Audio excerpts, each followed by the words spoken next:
In Czech, we have saying which roughly translate as even master carpenter sometimes fail. And to be honest, this Footsore North America frontier boat is, well, basically super fail. And I have, well, not hundreds, but thousands of miniatures at home. Lots of them. And, well, without a doubt, this is probably the worst wargaming miniature I own. So, don't get me wrong. I'm sort of a huge fan of Footsore. I have many of the miniatures from other ranges. I have their feudal Japan range miniatures. I have many of their Dark Age or late antiquity miniatures.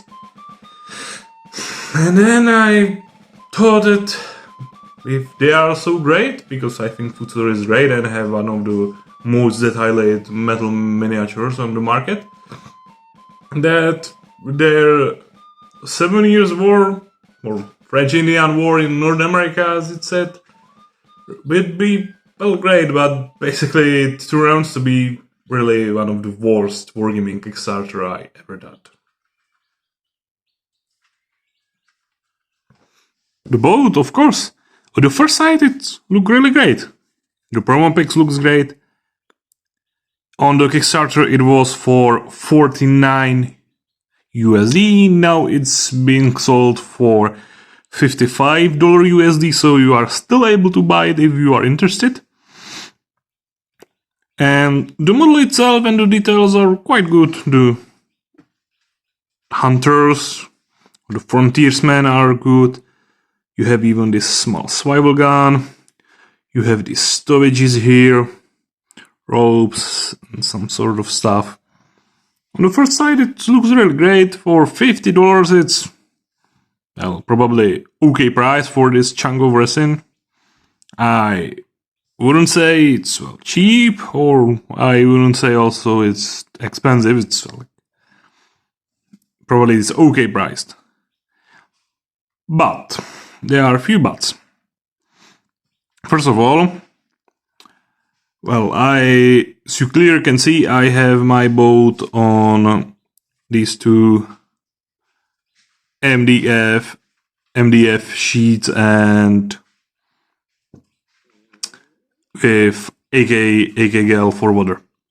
It's not because I really love to do some sorts of bases on all my models, because actually I don't. I'm not even fan of doing this really big base of resin, and because it's, well, not really fun to do. It takes ages to dry, to put it on, and it's not really fun. But I have to, because I hide it by the base, but the base of the ship was like bloop, and it looked really horrible without the base, so I have to put it on the base. Also, the steering thing, I'm not sure how to say it in English now, wouldn't basically hold without a base, so you need to base for it. You need base to hide the gaps here. I bought it together with a friend, and he just have to put it on the basically industrial sewing machine to even the base of the ship. Also, funny thing was that we buy it together on the Kickstarter to sort of minimize the shipping cost. And when Kickstarter came, I got just one ship and 2 stowage sets. And when I contacted the guys from Footsore North America, they just said to me something like, yeah, sorry, it happened, we will send you a new ship. And then nothing happened. I tell them again that I'm still waiting for my ship. They were all again something like, oh, I'm sorry, blah, blah, blah. And it took basically something like 4 months to get my replacement ship for one which never came.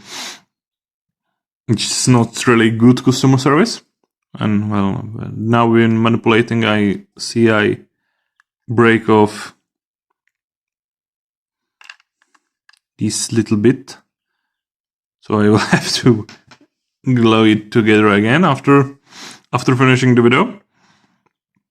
And there was another issue with the model itself, and that's the cabin of the ship. You see the gaps. I try to sub it off or cut it off, or I really try, but there are still some gaps. And to be honest, I don't have a moral or nerves to sort of fix it afterwards, because when I dry fit it fit, but with the glue it just ended this huge gaps, which are not really good looking. Sort of they hide from the gaming distance, but you know, when you buy $50 kit, you'd expect that there wouldn't be such huge gaps. Basically, that's it. You expect that the pieces from the kit fit together, which is not the case with this boat. And after that, I look at their promo pictures, and I saw that they also have these huge gaps even on the promo pictures, but you have to zoom in, and basically when the Kickstarter came in, you're just like, oh, that's a cool ship, and you weren't zooming on the pictures with, oh, is there 1 millimeter gap between the bits? It is. But hey, the ship itself is, after all, quite good. The miniatures are good. As I said, from the distance you will probably didn't notice the gaps, but well, they are there. The texture of the wood is quite good. It could be a great piece, but it's not.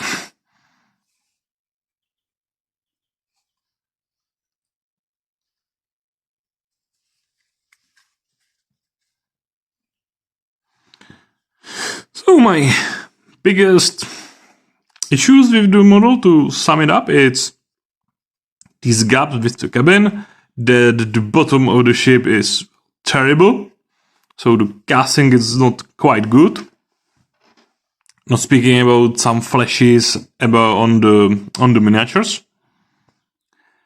And the issue with the Kickstarter, that it was late, that's okay, that basically count on it when you are buying Kickstarter, that it will, and probably could and will, take more than the estimated delivery time.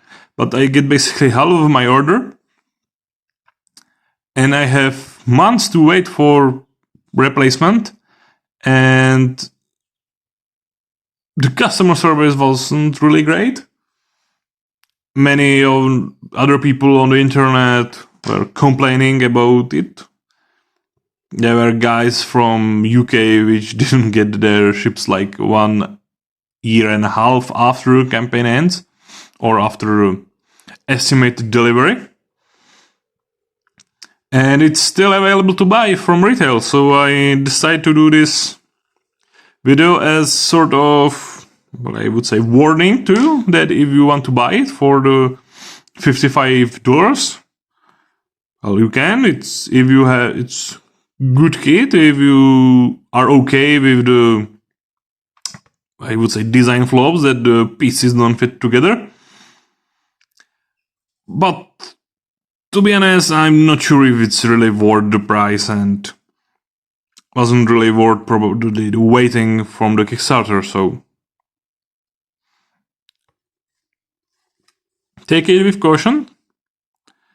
I will look up now, and I saw that the Footsore North America is Footsore North America no more, and they were rebranded.